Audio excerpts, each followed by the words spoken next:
Homeschooling. If you're like me, you probably have a lot of stereotypes about it. Like it's only for wealthy people, or only for stay-at-home moms, or only for families who live on homesteads, have 14 kids, and bake sourdough bread from scratch every Tuesday. Today, we are busting all those myths. And by we, I mean Kristen Bissontz. She's a representative for the State Homeschool Association here in Indiana. She just graduated her first child, who's 19, from homeschool. She also has a 17-year-old, 15-year-old, and 14-year-old. All her kids have never seen the inside of a public school. Believe it or not, Kristen herself comes from public education. She graduated with a teaching degree and is currently getting her master's. She decided from a very young age that she would homeschool all her kids, even before meeting her husband and actually having kids. Nearly 20 years later, she is so thankful she made that decision. And today, she's telling us why here on the News Mom podcast. She mops up the floor while mopping up D.C. This is News Mom. Kristen, I have so many questions for you. I don't even know where to start, but I feel like I should put this confession out there. This episode of the News Mom podcast is very self-serving. I have a 3-year-old daughter, and my husband and I are so anti-public education right now that we are looking into any and all options, whether that's homeschooling, what we're talking about today, some kind of mix of cyber education, some kind of hybrid. I'm not Catholic. We've looked into Catholic schools. We're looking into Lutheran schools. I'm a Christian, for the record. Christian schools. Yeah. So there's no option that's off the table for us right now. And I just recently kind of started a conversation with him about homeschooling. And so that has led us to you, the homeschool mom. Before we kind of get into your kind of whole resume and your background, I first and foremost want to be very clear. I don't know you. We have never met until about 4 minutes ago when you walked into the studio. How many kids do you have? When did you start homeschooling them? Or is it safe to assume you have homeschooled all of them? Yeah. So I have 4 kids. My oldest is 19. She just graduated this last year. And people ask, why 19? Why did she graduate at 19? She actually chose to spend an extra year in high school because of the program that we use. And so she could have graduated out of the program at 18, but she loved it so much. And we had built such a great community that she wanted to stay. So I just graduated my 19-year-old. I have a 17-year-old. He's going to be a senior this year. I have a 15-year-old. Actually, on the way here, I was dropping him off. He's interning with a group downtown I can tell you about later, and a 14-year-old. So if you look at that, it's really good family planning. They're about 2 years apart.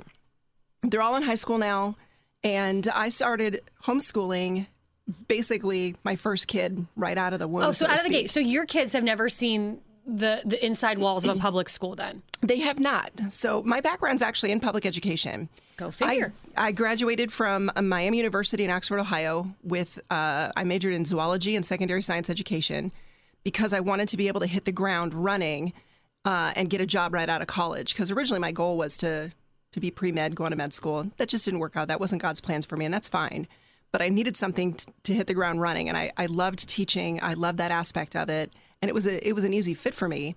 My student teaching experience, however, was disturbing. I taught in a large city school outside of Cincinnati, Ohio, and it was very eye-opening for a naive 21-year-old. What kind of year are we talking, for perspective? Not to age you, Kristen, but just to put this all into perspective. This would have been 1991, 1992. Okay. So we're talking decades ago.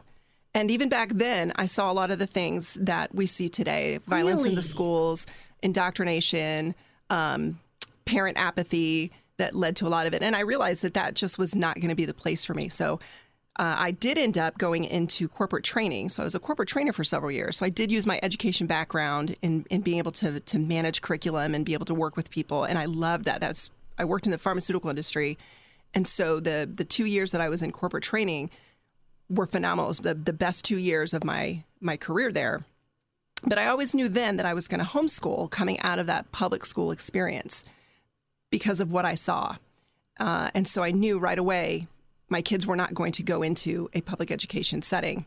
And right now I'm actually getting my master's in classical pedagogy. So again, coming back to the educational form again, because I see there needs to be a shift in what we're doing in education.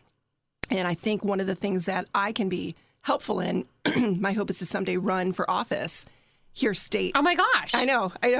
Oh my gosh. I didn't know that about you at all. Yeah, to actually run for a position in the House of Representatives with the intent of going in there.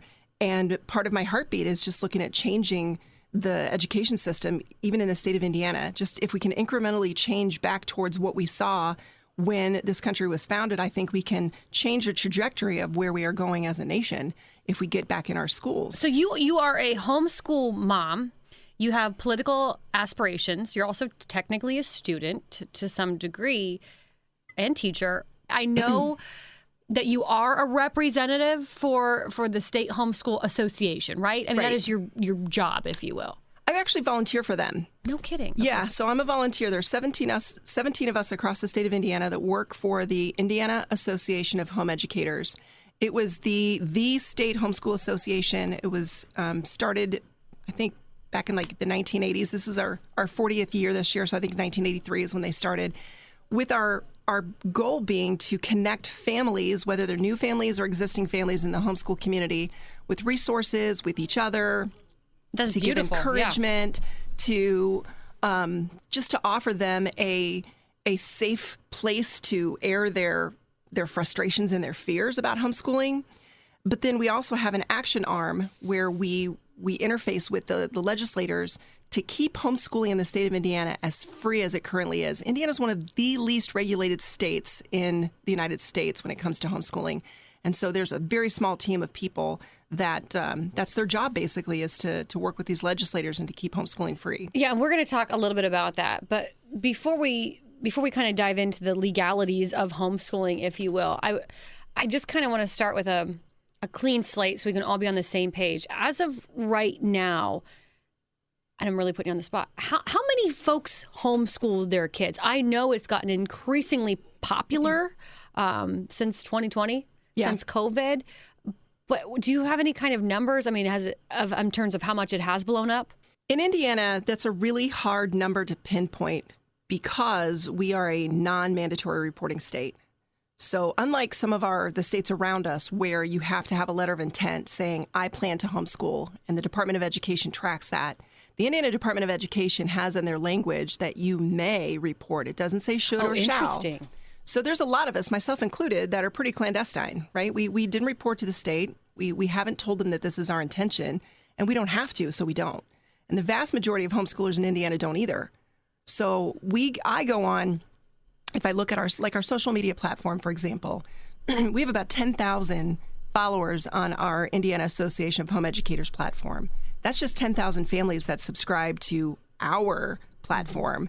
That doesn't include some of the other secular organizations out there that work with homeschool families. So a rough estimate would be 20,000 families or more in the state of Indiana. Yeah, but I would venture to say it's even more than that. It's probably a lot more than that.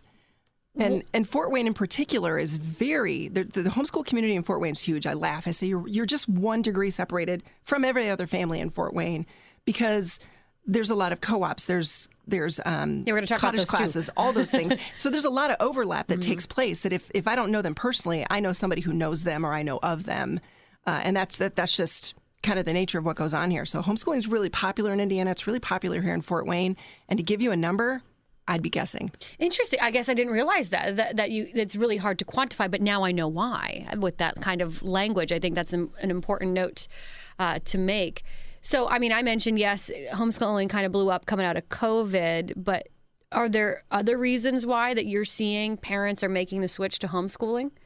There's a lot of reasons outside of just what happened with the 2020 pandemic and the quote-unquote homeschooling that everybody was forced into, which I tell people that wasn't really homeschooling. Correct, yeah. That was forced public school at home on a computer. And that's not what we do. That's not what we do at all.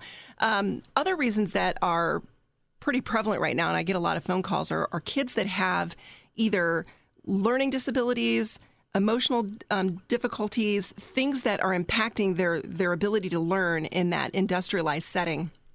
And parents are realizing that they could probably do a better job of really meeting their kids' needs at home. And so they're pulling their kids out of the public system and homeschooling them. Private schools, a lot of them aren't equipped. They don't have the monetary base to support a lot of like special ed things. And so parents are realizing, if my kid is dyslexic or my kid is dysgraphic or my kid has ADHD, there's a pretty good chance if I pull them out of that industrialized or that corporate setting and I do one-on-one instruction, I'm going to see a greater success than they would they're going to thrive public school system. Yeah. So I'm seeing a lot of that. I'm also surprisingly seeing a lot of single-parent homes, which in the past we would have thought, well, that's impossible. Yeah, and I want to talk about that too. Somebody's got to stay home with the kids. But there's a lot of actually single dads that are like, hey, since the pandemic, I work from home. I'm now sitting in my home office. Can I homeschool my kid? And the answer is yes. Let me help you figure that out. So the buckets of people that I never thought I would see, I'm seeing a lot more of. That's the thing about the buckets. And I would put myself in one of those buckets of I don't really think I can do this. In my home, both my husband and I, we both work. We both have to work. We have a 3-year-old, as we mentioned. We don't have a ton of family that lives around. And not even just my family. I also think of the single moms. I guess I think of folks who have 10 kids. I don't know. I mean, is it really possible for everyone to homeschool their kids, or is there a bucket of folks who, maybe this wouldn't work for you? So probably one of the biggest myths is that you have to be this independently wealthy family in order to have one parent stay home to homeschool. And I would say if you look across the spectrum of all the families that do homeschool, it's the same stratification you would see anyplace else. You've got single parents that are doing it. You've got families that are, dual income. You've got families that are single income. We're a single income family right now, even though I've got a part-time job, like my husband's primarily the breadwinner. You still have lots of other jobs. Yeah, exactly. So there's no one actual, this is the homeschool family. It comes down to, is this a priority such that you are willing to make the sacrifices to make it happen? And for some families, they're not willing to make the sacrifice, and that's okay. For them, the public school option is the one they need to go to. I just remember when I graduated, I had 5 roommates, so there were 6 of us living in a house together, and I watched all of my roommates as they graduated, and we each, one year after another, got married and then started having kids. Our mindset, my husband and I, was just very different. Because, like I said, I knew I was going to homeschool back when I was 21, just out of college, trying to figure all that out. And my roommates, immediately started having kids, and then the kids immediately went into daycare, and then from daycare they went into public school. Mm-hmm. Whereas when we started our family, I became a stay-at-home mom, and that was just, again, it was a choice. It was all about, how are we going to do this? There's a sacrificial element in this, and so the stay-at-home mom then naturally became, if I'm going to teach my kid how to use a spoon, how to poop in the potty, how to read, I can teach my kid all the way through high school. So if you have that mentality of wanting and desiring this, you will find a way to make it happen. Man, you kind of gave me goosebumps again, because this, like I said, is a very self-serving episode. But you're right. I think it comes down to almost what's more important, having a dual income family, or being able to educate your own child instead of farming that out to the public education system or even the private education system. It really almost, boy, Kristen, geez, it really does make you, what's your priority? What's it worth? What's the cost? How important is educating your own children to you? And I don't think I've ever really thought of it that way until now.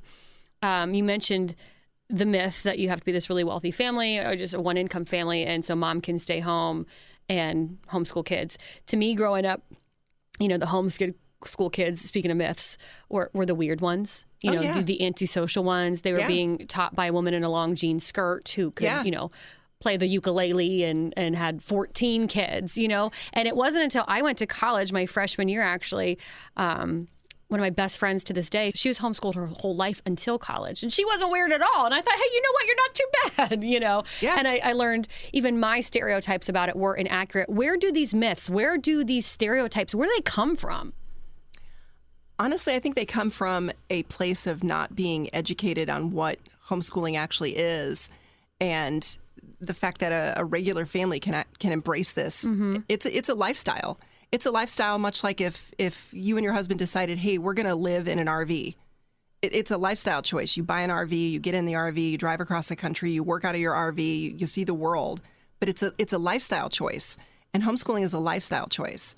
And yeah, there are weird homeschoolers. I will fully embrace that there are weird homeschoolers. And you see them. I appreciate the honesty. You see them out in public. Like you see, and my kids were like this. We ran around with friends like this. They'd show up in pajama pants and moon boots in the middle of the day grocery shopping. And you're like, that's a homeschool family. And, as much as you can say there's weird homeschool families and homeschool kids, I guarantee I can go into any public school and I can find weird kids there too. But more of them because there's more public school kids, right? So you're going to see more weirdos. That's fair. You're going to have weird no matter if you're homeschooled or if you're public schooled. I mean, if you're weird, you're going to be weird no matter what. Did you ever have any reservations? I mean, you knew at a really young age that, hey, this was going to be the lifestyle for me, at 21. Did you have any, reservations or any fears? Because I do feel like, self included, there are a lot of scary things that pop up when it comes to homeschooling your kids. I think for me, the big one is I think about, well, geez, what happens when my daughter's in high school and I got to teach her trig? I'm not going to be able to do that.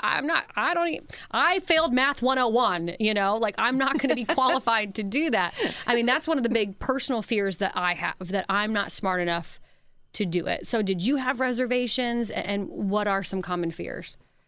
I think I went into it with enough naivete that I wasn't scared. Good for you. It was kind of like, this is what we're going to do. But I will tell you, once we got into it, one of the things, because you'd mentioned fears, I think one of the things that plagues a lot of homeschool teachers and homeschool parents is that fear of, I'm not adequate enough for my own student.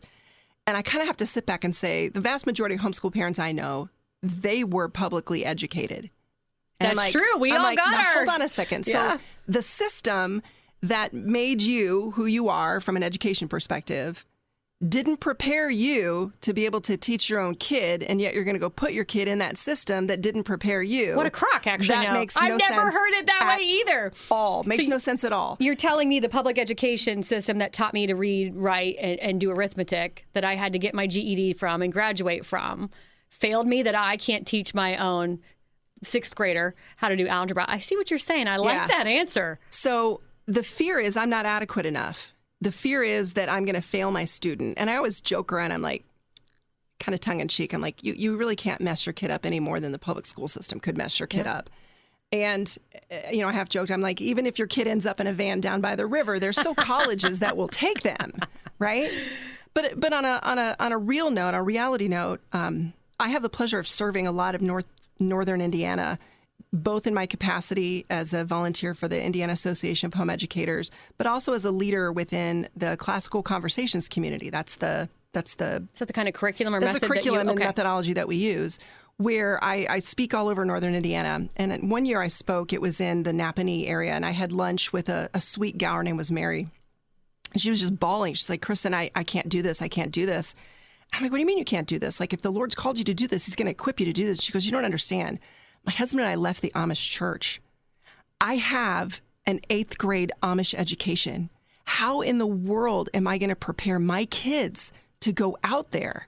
And I looked at her and I said, you know what? You just have to be one step ahead of your kids. Mm-hmm. Just one step. And thank the Lord, there's answer keys. So if you don't know the answer, Amen, sister. There is an answer key, and you can sit down there shoulder to shoulder and figure it out together. You are not supposed to be the master teacher. That's why there's a public institution. That's why there's colleges. Mm-hmm. They are replete with master teachers. You just have to be the lead learner. You just have to be one step ahead of your kid. You have to be willing to redeem your own education, and you just have to be willing to say, okay, if I don't know the answer, I'm going to figure out where to find it. So if you don't know trigonometry, that's okay. You can find somebody who does, and you can hire a tutor. You can have them take online classes. There's cottage classes that are all over Fort Wayne taught by master teachers, that if it's not your thing, you could actually find someone else to do it for you. And what's that saying? I love that saying, God doesn't call the equipped, he equips the called. Yep. Because I like what you said. Hey, if God is really calling you to do this and you only have an 8th grade Amish education, whatever that looks like. Yep. But if you're feeling that's where you're really called to do, he's going to make it possible. I love that. I also have not, man, you're really kind of broadening my horizons of how to think about this. you mentioned the classical education. That's just what one of many kind of methods right. of homeschooling. What are some other methods? So there's a lot of different methodology or pedagogy that goes into teaching. We're most familiar with what I call the traditional modern education system. That's the lecture style where you lecture and then you have answers given. There's a bunch of others that are really popular in the homeschool arena. Montessori is one of them. Charlotte Mason's another. Charlotte Mason was a British educator who really looked at the children being delighted in their education and incorporating a lot of life skills into it. There's a Jeffersonian model. There's Reggio-inspired. There's unit studies. There's unschooling, which is a whole branch I've been getting into that a little bit. I've been reading about that one too. Unschooling, game schooling, forest schooling, and then the classical method, which I kind of laugh because the classical methodology, you're talking about the way that the ancient Greeks and the ancient Romans actually educated their kids. It's Western culture is what made the United States what it is. And if you look at what the education system was early in the United States, it was a classical education. And out of the classical education has sprung like the Jeffersonian, the Charlotte Mason, the Montessori. They're all kind of like branches out of that. So there's a lot of, and that's probably a big question I get too. Parents come out and they say, well, do I just recreate school at home? No, you have an opportunity to do what you feel is best, that fits your personal philosophy and style, that fits your kid's learning style, and you can cater a program specifically for your own kid using one of these methodologies, or you can be eclectic and mix and match a bunch of the methodologies.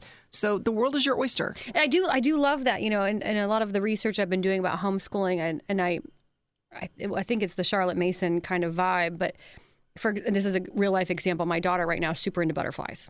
Yeah. So we've just been intensely, I don't want to say studying because she's 3, but I went and bought a lot of pop-up butterfly books. And we went and bought a little net catcher to try and catch some butterflies. And we're looking at, this one's named this, and this one's these colors. They lay eggs. We're exploring butterflies together right now. And that's what I do kind of think is really cool about this interpretation of homeschool, kind of being the world is your oyster. Because I think what we miss and we forget about when it comes to public education especially is that our kids learn so differently. Kristen, the way you and I learn is probably radically different.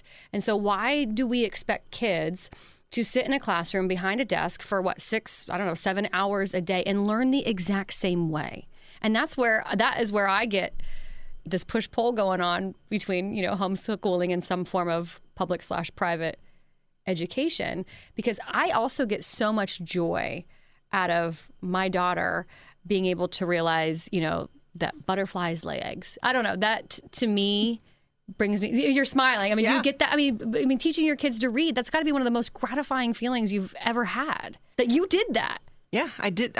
And for all 4 of my kids, and none of them learned to read the exact same way. Right. My oldest, she started reading almost on her own at 4. And now we're coming to find out she's almost 20. She's actually compensated over the last 18 years with a visual processing disorder, much like dyslexia.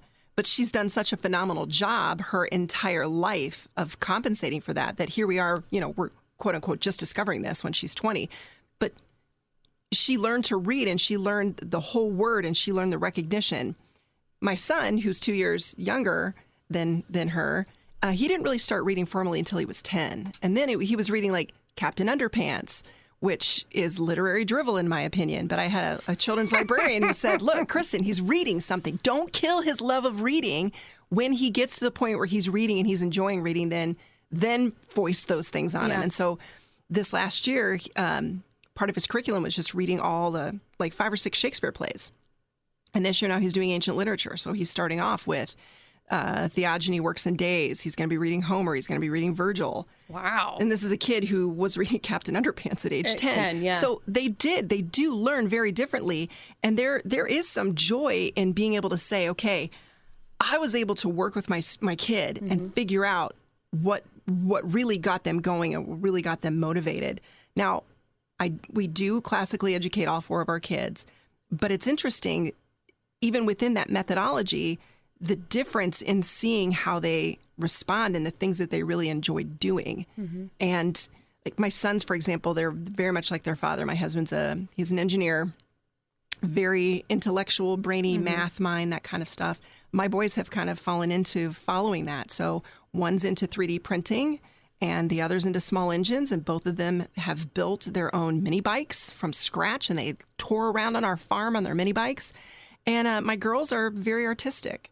They're very good writers. They're very good communicators. So here you think, they're getting the same quote unquote methodology, and yet they're not even coming out the exact. I'm not churning out the same type of student out of that methodology. But the cool thing about the methodology that we're using, this classical methodology, is it really aligns with where the student is and how they learn. So young kids, like you were mentioning your daughter about butterflies, I'm sure she's just obsessed with it, is memorizing all kinds of things about butterflies, wanting to read more about butterflies, can tell you all kinds of stories about butterflies. The classical method captures that and really instills in that a memorization, a observation.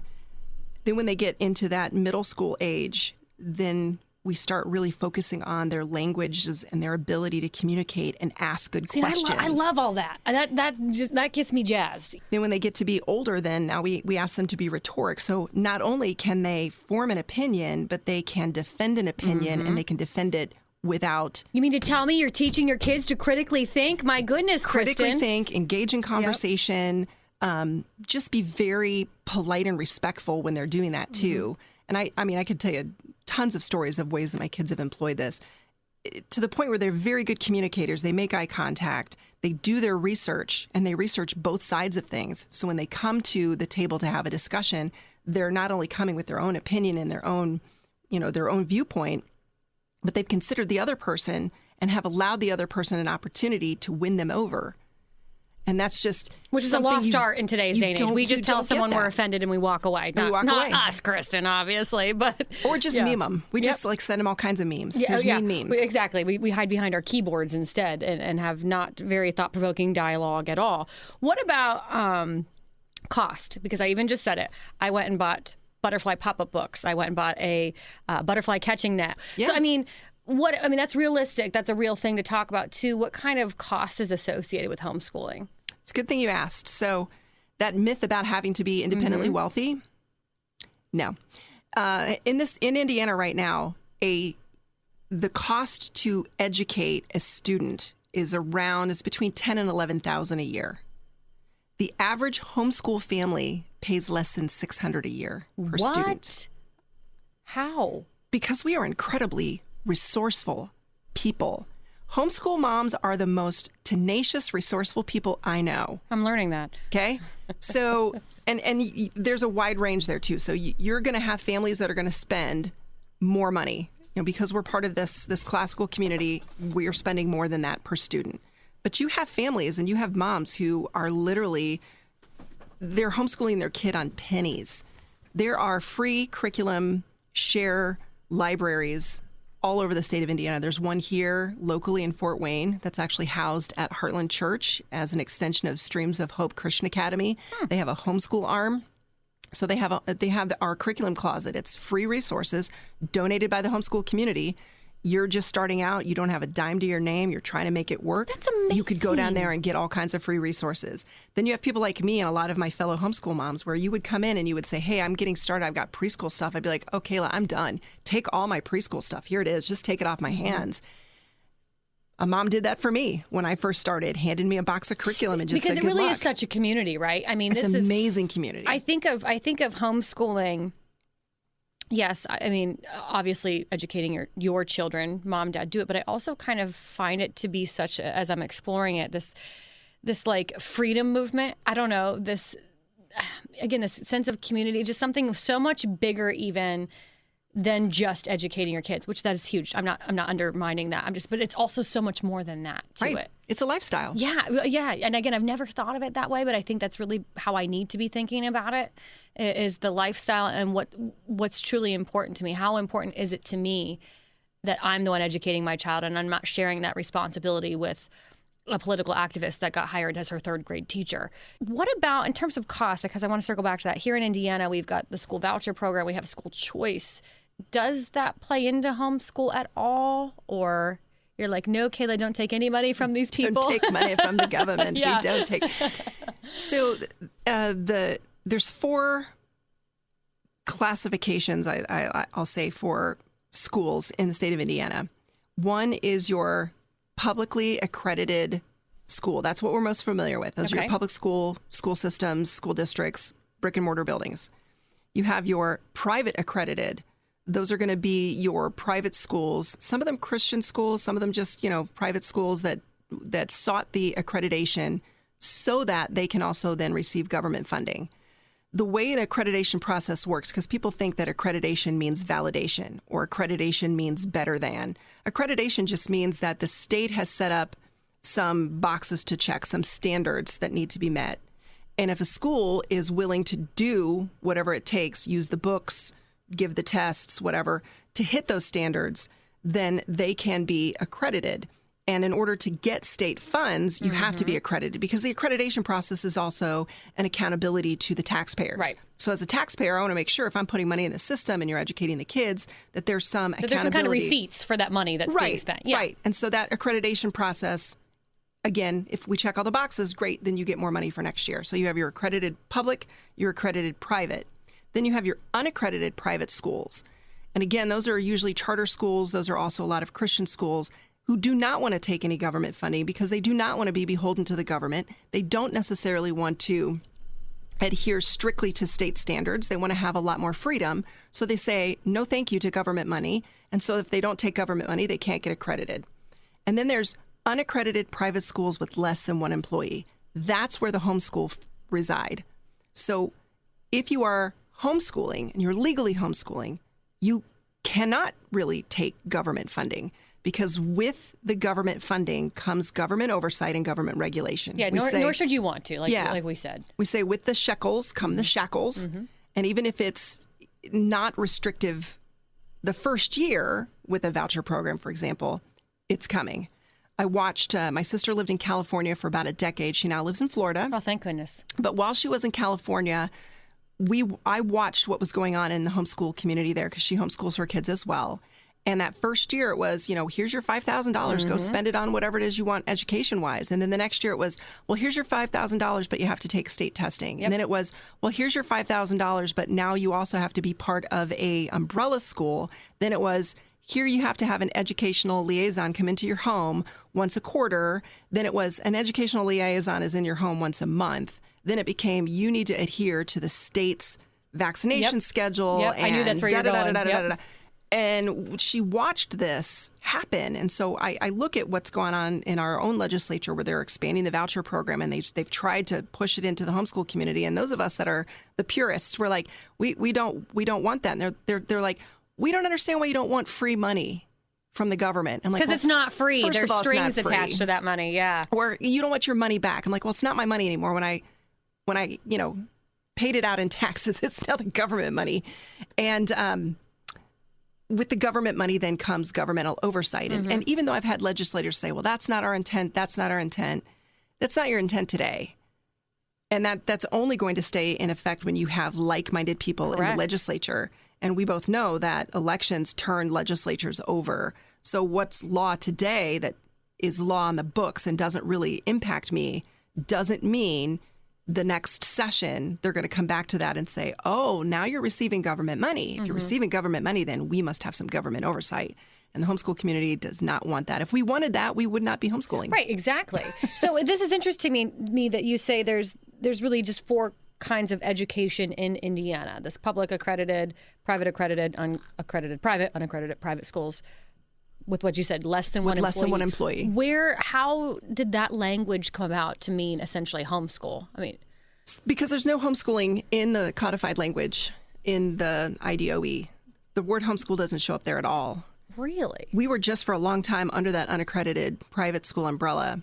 But there was a law that was passed 5-6 years ago that didn't even have to do with education. It had to do with Child Protective Services and DCS being able to go into a school and pull a student out if there was cause for concern and interview that student for abuse or neglect, so long as there was a responsible adult in attendance. So the caseworker could go in, pull a student out. There could be a guidance counselor, So without resource mom and officer. dad's permission or them even knowing this? Nope, not at all. Mom and dad didn't know. They didn't get permission, and there wasn't even follow-up with parents at all.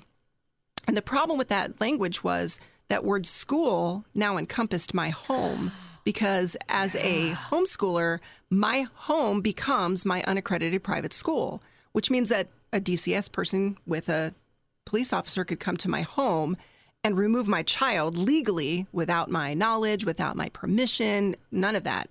And that's a violation of the Fourth Amendment, illegal search and seizure. And so our Indiana Association of Home Educators, our action team, actually went to those legislators and said, "Look, we don't want to get in the middle of your bill, or the middle of your law. We just want you to change the language of the word school to disqualify those of us who are homeschooling, because that umbrella is thrown over our houses." Yeah. And so that then became the codified language of unaccredited private school with less than one employee. Because I don't get paid to homeschool, which Right. you won't get paid, Kayla. Just I so you know. know. I hear you on that, They sister. ain't no paycheck coming. But that's where that came from. But I'm going to get paid in the joy of teaching my daughter how to read and learn about butterflies, right? Absolutely. That's all I'll get paid in. Absolutely. So how is that working out in terms of legislation and laws and being a private school, an unaccredited private school with less than one employee? Because I don't know if people realize this, though.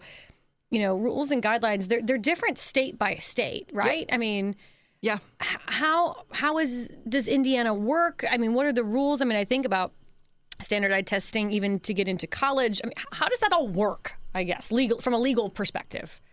So legally in the state of Indiana, there's very few laws or rules that govern what we can and can't do. So Right, you said that, right? We're like one of the least governed, restricted. We're One of least the least restricted. restricted in the state. So the compulsory age of education in the state of Indiana is the year the student turns 7. So you don't even have to start a formal curriculum or start a formal instruction until the year they turn 7. Interesting. And that's the same for public school. So if you wanted to keep your kid home and then enroll them the year they turn 7, you're perfectly legally within your right to do that. Isn't that interesting how we have turned education into this thing that's predicated on your birthday, right? Oh, you're going to be 5 this year? Okay. How about, no, my 3-year-old is, I'm not saying mine is, but just, my 3-year-old's incredibly bright. I'm going to start on kindergarten now. Oh, well, no, your birthday has, isn't that interesting? I didn't know that about 7, but I'm like, I kind of like that, because if you feel like your child's not ready or you just want to simply wait, you can make that decision. You can. I did not know that. You can. But most people just, their kid turns 5 or their kid turns 6. It's like, okay, we got to Off you enroll go. them. Off you go. You are required to provide the same number of days of instruction as your local public school district, which is typically 180 days. You need to keep attendance of those days of instruction. Our school year actually starts July 1st and ends June 30th the following year. So if you do the math, you get one whole calendar year to get your 180 days in. And the state doesn't say how that's going to happen. So you don't have to school Monday through Friday. There are families that do 4 days a week, year round. There are families like mine where we start mid-August, but we take all of December and the first week in January off. We go visit family. I have family in Utah. I have family down in Florida. Yeah, but technically, right? I mean, if you wanted to educate in Utah or on at the beach on vacation in Florida, you could, right? I mean, Absolutely. Technically, that's the beauty of homeschooling. You could do it anywhere, anytime. Anywhere, anytime. Yep, anywhere, anytime. There is part of the law says you have to teach in English, and that's actually a throwback to a World War II law that has nothing to do with any current politics or anything else. And we kind of challenge this law because there are schools in the state of Indiana that are immersion schools. You walk in the door and they teach in all French, they teach in all Spanish, they teach in all German. And we have a lot of families that are coming in where their parents are first generation here in the U.S. and they want to home educate their children. And we tell them, well, you have to teach them in English. And they're like, well, we don't even speak it well. How am I going to teach it? How am I going to teach it if I don't even speak it well? But that's there. And then the last one, which just makes me laugh every time I say it, is you have to provide an equivalent education. Oh, good grief. The state does not define what an equivalent education is. I was just going to say, what does that mean, Kristen? Hence the squishiness that is in our laws. But I tell most families, like, you're going to want to teach your kid to read. You're going to want to teach them, basic mathematics. You're going to teach them how to write. You're going to teach them history, science. You're going to do all those things naturally because we live in a world where all of those things are integrated into just who we are and how we function. You're going to do that naturally. I kind of half joke. I'm like, if you're, teaching your kids how to play video games and speak Klingon, probably not an equivalent education. Probably not. But Let's hope that's not what people are doing. But that equivalent education thing also then when kids get into high school, I get a lot of questions, is my kid going to be able to get into college? Is my kid going to be able to get a job? Who's responsible for making sure that they get all their classes done? And where does their diploma come from? And the answer is it comes from you. Mm-hmm. You have the freedom to design the coursework for your student from kindergarten through 12th grade that's going to best serve your student in whatever capacity that is. So like my boys who like small engines, right? If one of them decided that he wasn't going to go on to college, which is fine. We told our kids all along, college is an option, mission field's an option, military is an option, working full-time is an option when you graduate. Those 4 options. This last one that you can't see, my thumb is hidden, right? That's stay at home and do nothing. That's not an option. Yeah. We don't do that. But if my boys decided, we're not going to go on to college, we're instead going to go to a trade school, or we're going to go ahead and apprentice someplace, or we're just going to work out of the ability we have to fix things, because my boys can fix stuff just like my husband can. Mm-hmm. My husband's a recovering mechanic, right? He fixes it like it's not dead until Jay says it's dead. When it comes to vehicles, a recovering mechanic. It's not dead until he says. But if my boys said we want to do that, fantastic. I am going to give them the opportunity then to learn and to move in that specific direction. Isn't that great? I had a parent ask me, she's like, I don't think my daughter is going to go and be in any kind of STEM major. Is it okay if she doesn't take calculus?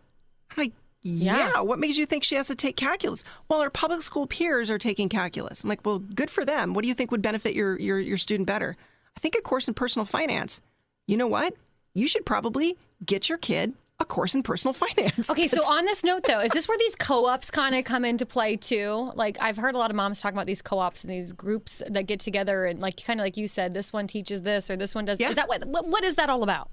So you had mentioned that you're not a math person, that higher math is not really going to be your thing. No, ma'am. That would be, no, I do not math well, never have, probably never will.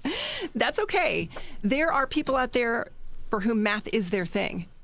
And so in that entrepreneurial spirit, because if you talk to a lot of homeschool families, a lot of us own our own businesses or we have this real entrepreneurial free spirit about us. A lot of these moms are like, okay, you know what? I'm the math person. I love math. I love teaching math. So you know what? Tuesdays, if you come to this location, I'm going to have algebra from 1 to 2 o'clock. I'm going to have geometry from 2 to 3, and then I'll teach from 3 to 4. I'll teach integrated calculus. You just bring your kid to me. You go ahead and pay me just like you would pay somebody for music lessons or piano lessons or dance lessons. You go ahead and just pay me, and we've set the fee and we've discussed this and everything else. You just pay me this lesson remuneration, and I'll teach your kid. No kidding. Okay.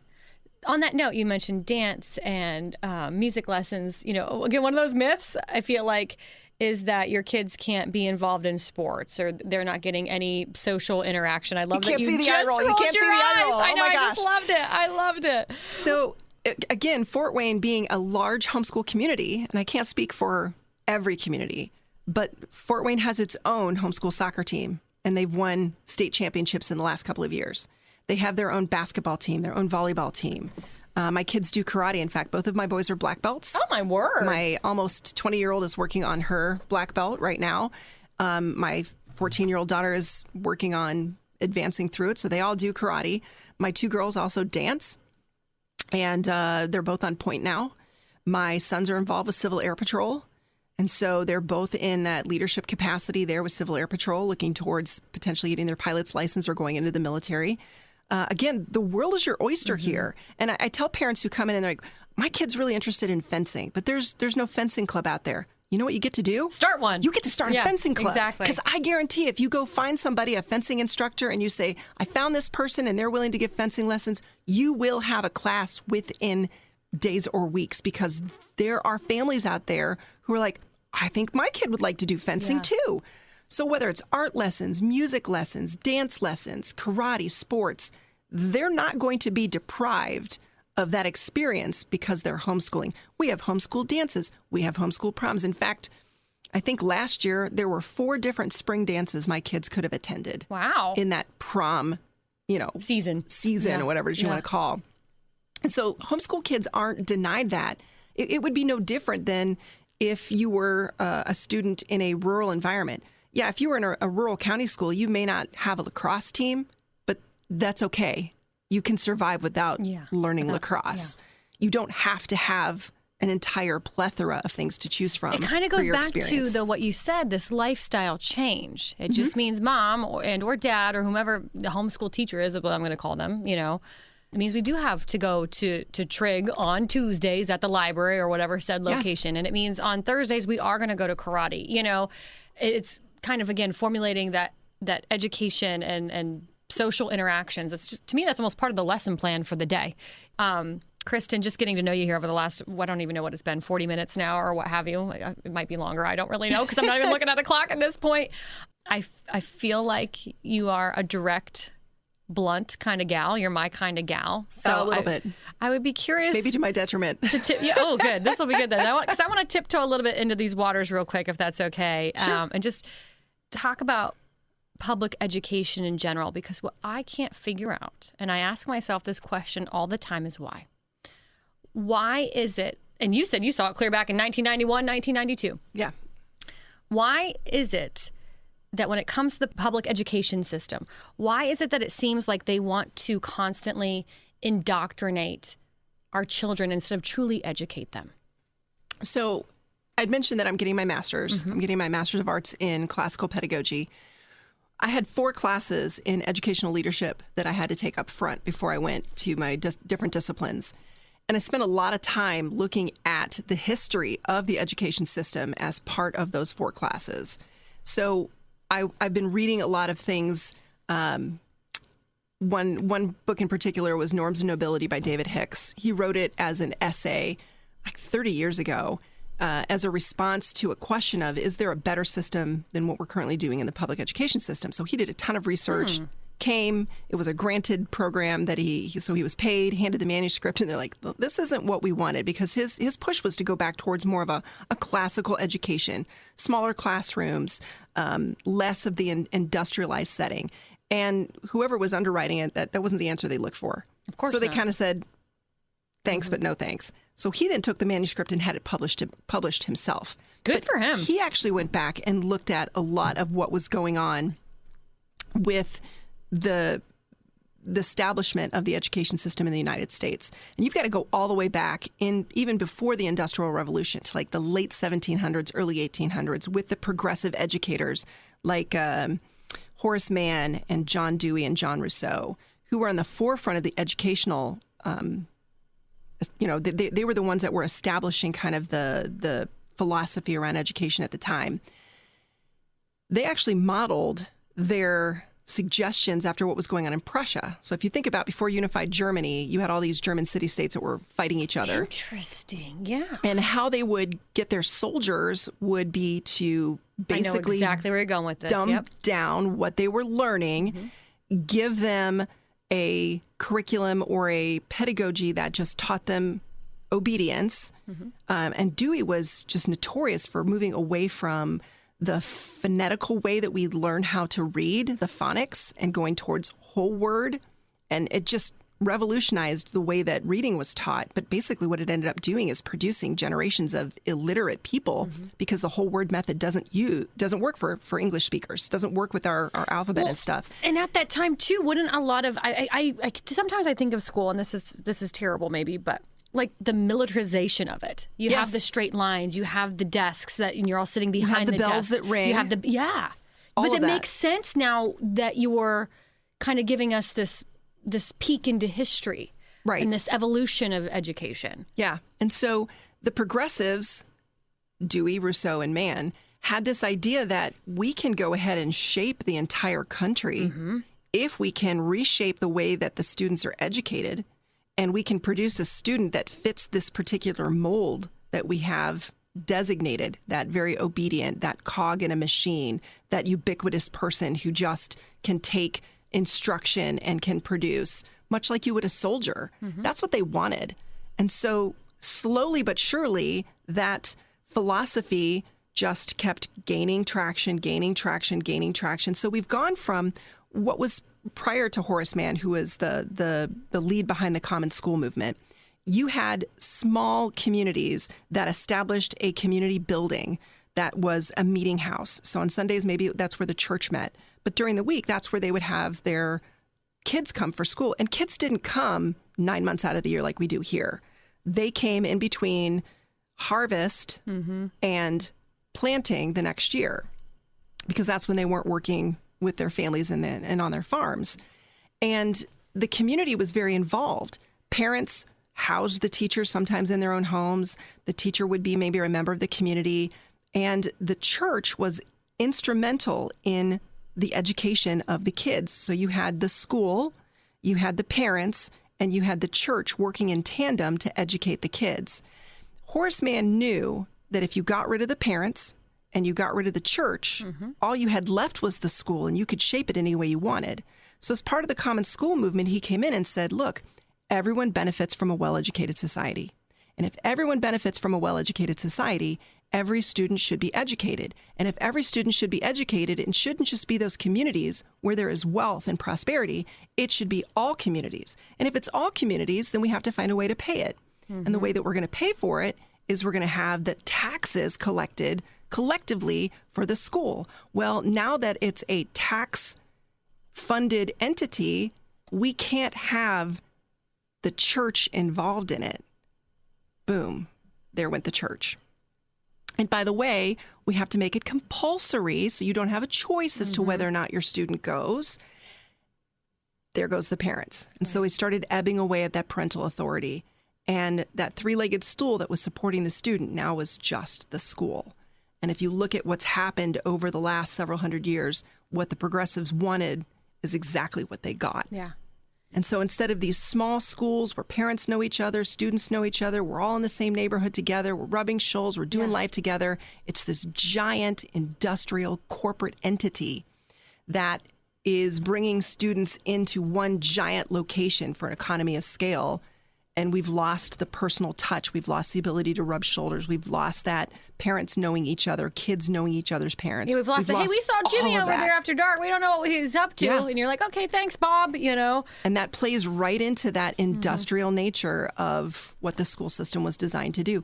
Way back when, we're now seeing the fruits of it. Yeah, I feel like we really are. I've never thought of it so much. It makes sense in terms of just kind of cranking out, I'm going to say, students that are obedient. To me, in today's day and age, Kristen, and this might sound harsh, but I'm going to say it, I feel like we are purposely cranking out students by the hundreds of thousands that are truly uneducated, that are not critical thinkers. They are political activists who hate our country. And I feel like that should scare everyone. I say all the time, people ask me, your kid's not even in school yet. Why do you care? I get that a lot, which kind of actually, it might be one of the most infuriating things that someone says to me. I always say anyone who plans to live past the age of 18, I really feel like should care about education of our children. Even if you don't have children, you need to care about it. I always say that these are our lawmakers. These are our turn your head and sneeze doctors, right? These are people who are going to make decisions for you when you're in a nursing home. And yet our public education system is cranking out kids who literally hate our country. And I want to place blame maybe where blame is due, and it's not on a lot of the individual teachers. I know a lot of teachers in the public school system, and they are frustrated. With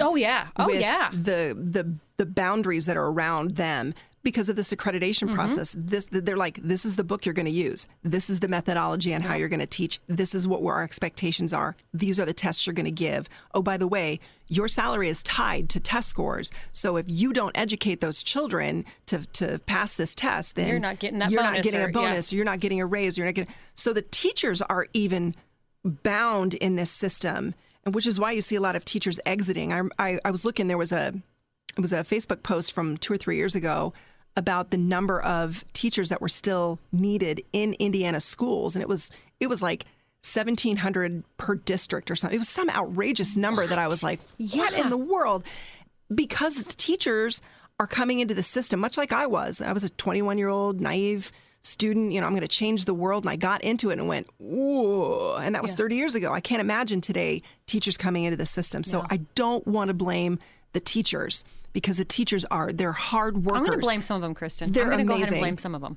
I'm going to blame the way that the system has evolved Yeah. since the progressives have really pushed, and blame the entities, the governing authorities over them, the departments of educations, whether it's at the federal level, at the state level, that are, they're agencies that are not really doing what we want them to do. Well, we see it right now with Target, with Bud Light, these same kind of accreditation processes that they have to go through to get certain funding for their shareholders, to get money from lobbyists, for lobbyists to lobby for them. We're seeing it already. And you're right. It's the exact same thing happening within our school system. Yeah, it is. Do you know who Heidi St. John is? I do. Okay. I actually have heard her on several occasions. I love Heidi St. John. Me too. For folks who don't know her, also look her up. Also look up Kristen, obviously. I'm going to call her a homeschool advocate. I don't know. She's a podcaster, an author. She's run for office. She's run for office, yeah. Yep. She said, and it stuck with me, she said, we send our kids to Rome to be educated, and we are surprised they come back as Romans. Yeah. That really stuck with me because I feel like that's where we are now, Kristen. You know, we're sending our kids to public education. And again, I'm not saying all public education is bad, and then we're wondering why they have anxiety. We're wondering why they have depression. We're wondering why all of a sudden young females suddenly wake up and want to be boys. You know, we're wondering this, and it's like, well, we're sending our kids to Rome, you know, and they're coming out as Romans. So kind of in closing, where should people start if they're just like me, dabbling? I'm reviewing all my options, as I said at the beginning, whether it's homeschooling, Christian school, Catholic school, Lutheran school, cyber school, I don't know. Where does someone start in terms of getting answers about homeschooling, aside from this podcast? Well, a good place to start is the Indiana Association of Home Educators webpage. You can find them at iahe.net. And that's specifically for Indiana. So if you're listening to this podcast and you're outside of Indiana, you can go to the Homeschool Legal Defense Association's website, hslda.org, and you can look at homeschool laws by state. And that will at least get you started on what the requirements are for your particular state. What are the laws? What is it that you have to do in order to legally homeschool within your state? The second thing I would do is say, if you're here in Fort Wayne, or if you're here in the region I cover Allen County, all the counties that touch Allen County, and Steuben and LaGrange. If you're within any of those counties, you can email me at rr3@iahe.net. And just drop me an email, rr3@iahe.net, and I'm happy to point you in a direction on where you need to go. And I would say there are a lot of books out there on homeschooling if you want to look for it. Whether it's you want to explore Charlotte Mason or Maria Montessori or even Thomas Jefferson and some of the things that he's written. There's a lot of books on classical education as well. Probably the one that I started with was A Well-Trained Mind by Susan Wise Bauer. And then that led me actually to the classical You are method, not the methodology. first person. I need to get that book, apparently. Yeah. Well, had I known, I could have brought you. I've got a couple copies. I'll bring you a copy. Okay, deal. Maybe I'll come down here. I'll bring you a book bag of stuff. I would love that. But then I would say connect with your local homeschool community. And I know that's really hard because we are, like I said, we're clandestine. Like we're not out there telling everybody. But Facebook, social media is a really good place to go. If you just put in like Fort Wayne Homeschool Parents, for example, will pull up a local homeschooling group, or Fort Wayne Area Homeschools is actually the group specifically for Fort Wayne and Allen County. So there's a lot of resources out there. And sometimes it's just talking with another mom, sitting in another group, going to a homeschool meetup. As crazy as this sounds, way back when I first started looking for community, because I was really lonely in my homeschool journey. And again, that's one of the things that plagues homeschool families is a sense of loneliness, and I need to go find my people. We got onto Yahoo groups way back when Yahoo groups were. Remember those? No, it was a thing don't, before. It's because you're so young. No, that's terrible. You don't look that much older than I gosh. am. I feel like I should remember these. Oh my goodness. But you'd get on there and you would say, hey, I'm going to Castle Park in Leo. I'll be there at 10 o'clock looking for other homeschool moms. Come find me. And you'd show up, and then another mom would show up trailing 2 or 3 kids. And, hey, are you a homeschool mom? Yeah. Oh, my gosh, what's your name? And then you'd start a conversation. That still happens today. Oh, that's beautiful. And it's amazing. There's meetups that happen all over the city, all over the place. And sometimes it's just a mom that says, hey, my kid's really into Pokemon. and would love another Pokemon player, I'm going to be at, Parkview Family Park today at 2:00. Bring your Pokemon cards. We'd love to meet. And families show up. And it's you kind of think like in this day and age, should I really go meet a stranger in a park? Yeah, sounds a little shady. Yeah, but if they're like dragging 4 or 5 small children with them who are wearing pajama pants and moon boots. Moon boots. I knew you were there you go. there. I love it. It's probably another homeschool family and you're probably going to be okay. But you got to find your people. You got to find your tribe and your support system because it can be very lonely. Yeah. And the enemy will tell you in that loneliness that you're insufficient, inadequate, your kid's going to fail, your kid's going to be weird. And what you really need is a voice of reason, a voice of truth of a fellow homeschool mom to say, I got your back. I see you. You're working your butt off. You're amazing. You're going to find that within community. And the homeschool community here has, in my experience, has just been incredibly welcoming and just incredibly encouraging. Should every parent homeschool? I think every parent should homeschool if they feel they're convicted to homeschool. I think every parent should homeschool if they have a vested interest in their kids' education. And I would say, especially if you're a Christian, definitely there are some scripture passages that are pretty clear that it's your job to paideia. That's a Greek word meaning to inculcate and to enculturate your own kid.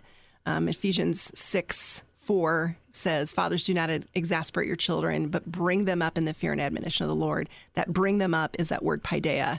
And that was something I learned after I felt convicted to homeschool. I was like, oh, well, here's right here within, scripture telling us as families, like this is our job to raise our children in this culture, to inculcate them and to bring them up. What's the other one? I also raise them up in the way they should go, and they'll never veer from that path. Don't quote me totally on that one, but it's along those lines. And I love that with the Christian perspective, if you're being called to do that. We didn't even get into like private versus public versus homeschooling, but I have a hunch of where you probably view private and public versus homeschooling. But I feel enlightened. I feel like if you do have questions, go listen to this again. I mean, there's a lot of information. I could talk to you for another 3 hours. I just thought this was so enlightening. So maybe you and I should go get copies someday. We're gonna have to. We're gonna have a play date at a playground or something. You bring me that book bag. Bring some goodies. Bring you the book bag. Kristen, thanks for coming. It was my pleasure. I enjoyed this. When it comes to homeschooling, my mind has been forever changed after hearing from Kristen today. All the stereotypes that I had about it, even the long jean skirts, all gone. But when it comes to truly my big takeaway or takeaways from speaking with Kristen, I would say my big takeaway is this. If you choose to homeschool your child, you must accept that it's a lifestyle change. I never thought of it that way.